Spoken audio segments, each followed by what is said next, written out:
भाई और भौणी मैंने स्वागत करुँ मोर वीडियो को मु आपणकर भाई बा सांग संजय कुमार दास मानक मोर नववर्षर बहुत अभिनंदन।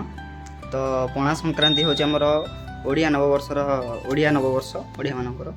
तो आज आम पणा भोग बेल पणा छतु पणा करके आम सब खाई था। तो चलते आग जा पणा भोग करवा शिव मंदिर में चलते आसचु आमर लोकनाथ मंदिर भोग करने को। आज आम नववर्ष पणा हो बोली भोग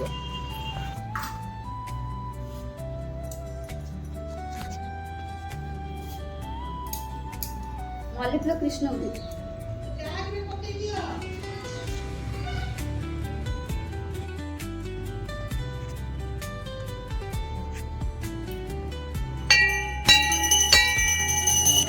प्रदीप मार्ग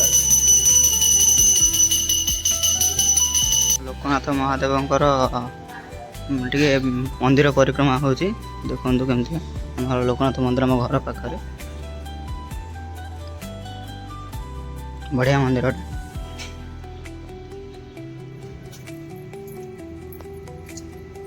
मार मोर आम लोकनाथ बाबा पाखे भोग करके आम फेरुଛୁ घर को।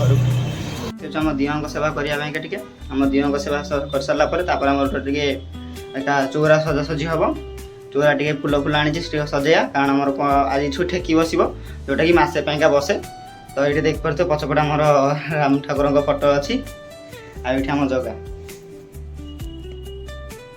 ठाकुर सेवा कर सारे कथा माने आमर चौरा बा वृंदावती को आम सजेबा आमर ऊपर ठेकी जो बसैबा चलतु जा।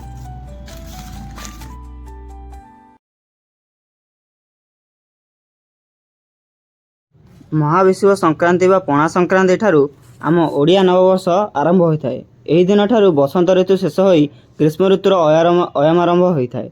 चौरा और बेलगछ मूल बेलपणा भोग करा जाय थाए। एही दिनटी रे वसुंधरा ठेकी रे कणा करी सेथिरे छतुआ दही गुड़ छेना मिसा जाई बेलपणा रखी चौरा मूल टंगा जाय थाए।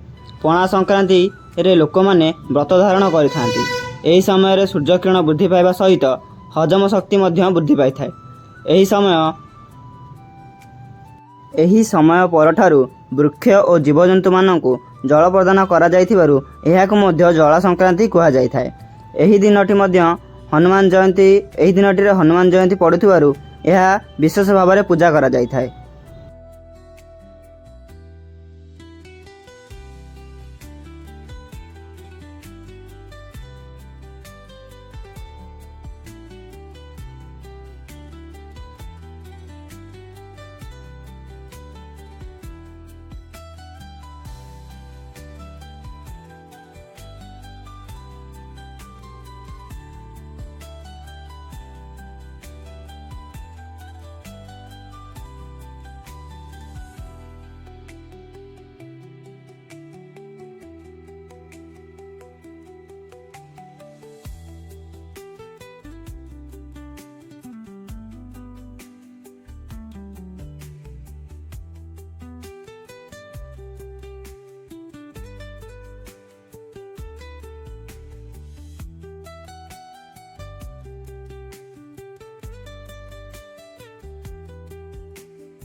तो ये हमारा पणा जोटा क्या गहम छतु बुट छतु आंब कदली नड़िया आम डालिंब सब इत्यादि इत्यादि सब जिनस पड़ी गुड़ आमर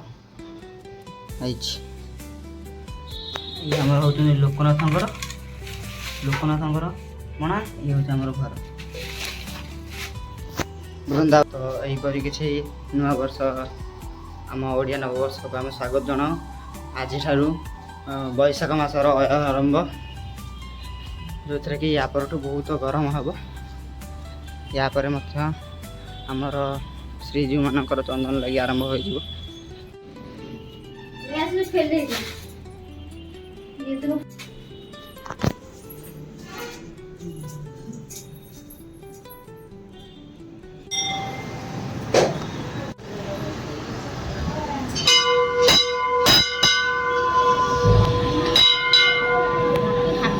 ସଂକ୍ରାନ୍ତିରେ ଆମର ହେଇଛି ଖେଚେଡ଼ି ଆଉ ଆମର ଡାଲମା ଆଉ ଆମର ହେଇଛି ପୋଟଳ ଭଜା, ପୋଟଳ ଆଳୁ ଭଜା ଆଉ ଦହି ଆସୁଛି। ଚାଲନ୍ତୁ ଖାଇବା।